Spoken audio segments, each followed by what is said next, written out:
Hey everyone, we're going to continue the works on this vehicle. As you can see, we've got the new springs in. The suspension was replaced recently, so that's new. The front wheel bearings are done. Now it's got like new 60k lower control arms, so basically a whole new front end. Like I said, never seen a problem with any of these arms or bushes. I'm sure it happens to people, but yeah, let us know what you got and why. If you're going to tell us about it, tell us why. And because if it's what we don't see, we need to know why. Why are we not seeing that? And you'll see that. Anyway, next is the rotors. So we've got the lsiauto.com.au rotors, the horsepower rotors, and the genuine pads. These ones, they're only about half worn, but the brakes are pulsating. That's why it's time to replace them. You can see it'd be the original Toyota rotors. If anyone wants them, let me know before we throw them out, because you could give them a skim and put them back on your car. Good luck. So we'll get the front done first. This is the part numbers we've been provided for this vehicle. And this is the brake pads we're going to be putting in there. So in this one, we're doing the pads and rotors. I've actually got my assistant here today, so how's that, eh? Bloody beautiful. Won the lottery, mate. Won the lottery. Right, so remember this one, you know, spin that around that way. Anyway, so we've got pads and rotors there. We've got more detailed videos on this one. I'm just going to quickly go through it and show you. First things we do is I take out the 10 mil at the back here for the ABS line. I want the ABS line to be free, not getting caught up, yanked on or anything, because you damage that, it's going to cost you money, right? And a few headaches and stresses working it out before you get to the money part and the time wasting part. Then take the 12 mil out of here. Again, you've got a metal line here that you can't just take the caliper off. Looks like somebody's maybe done that before. You can see it. So yeah, look at that. Awesome. Yeah, bent there again. Beautiful. So it's been bent before. Someone's done the wrong thing previously over somewhere in the 320,000 kilometers, but that line will be okay. I'm just having a bit of a yep, as long as it hasn't got any too sharp kink in it. We'll go compare it to the other side. This bend here is more how it's meant to be, but this one, it seems a bit tighter than normal, but should be all right. Get all those out. Don't bend the brake line. Don't yank on the ABS line. Then we just use the screwdriver thing to gently push the pistons back, as you can see. He's already done. Pads are out. Next thing is the two big mounting bolts behind here. And then carefully lift the whole caliper off, and that will go, and we'll tie it up on a bit of wire.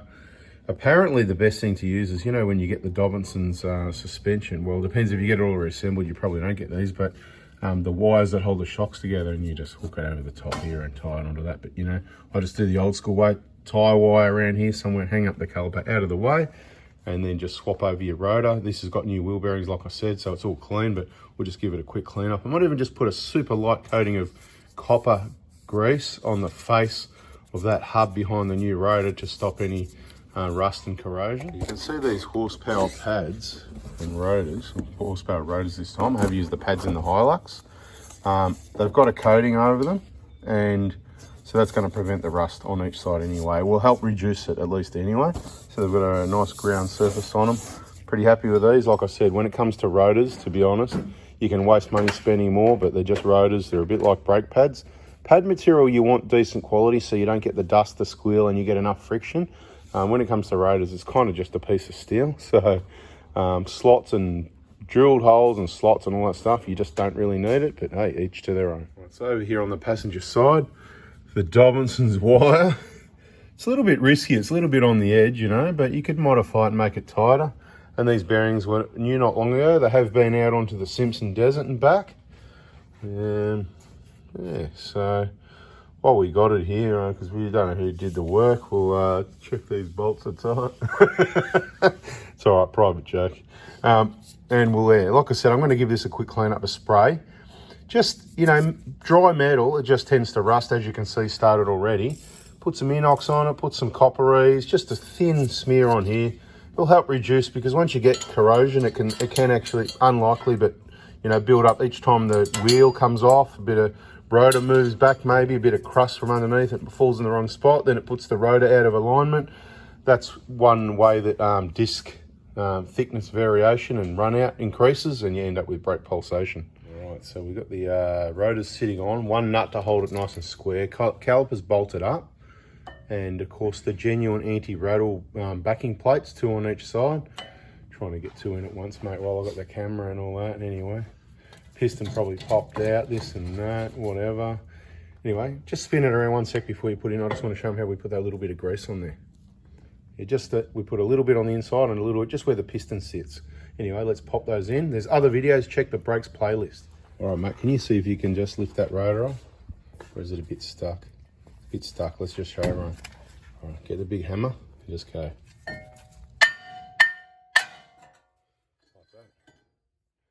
Nice clean again. We'll give that one a clean up. Onto the driver's side now. Same thing, bit of clean up, bit of lube. Happy days. All right, mate, you're on camera now, so I slid the other one straight in, mate. See if this one's fiddly like the other side was a bit fiddly. Oh, there you go. You get lucky sometimes. All right, where are my pins?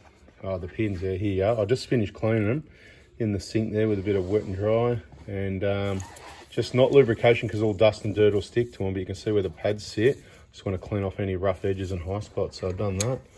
And a bit hard to do one-handed. We'll pop those back in the hole and put it all back together. All right, that's the front done. Final checks. Okay, you can do a bit more clean out. This is a water-based coating, so really it's wiped the dust off it. I'm not worried about brake cleaner. They haven't been oiled or anything like that.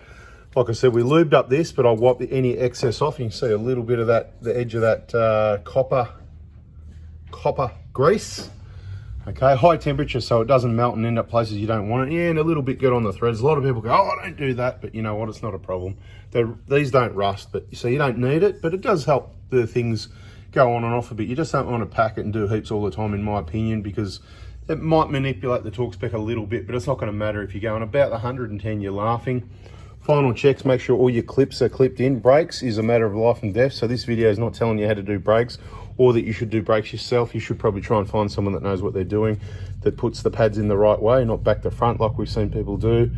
People opening up bolts on the back. No, not this one, because that will split the caliper and you'll have all sorts of trouble and you wish you never touched it. Don't forget to do up your 12 mil, your 10 mil, and put your ABS clip bracket back on over here. Make sure your caliper bolts are tight. Don't ask me the torque spec.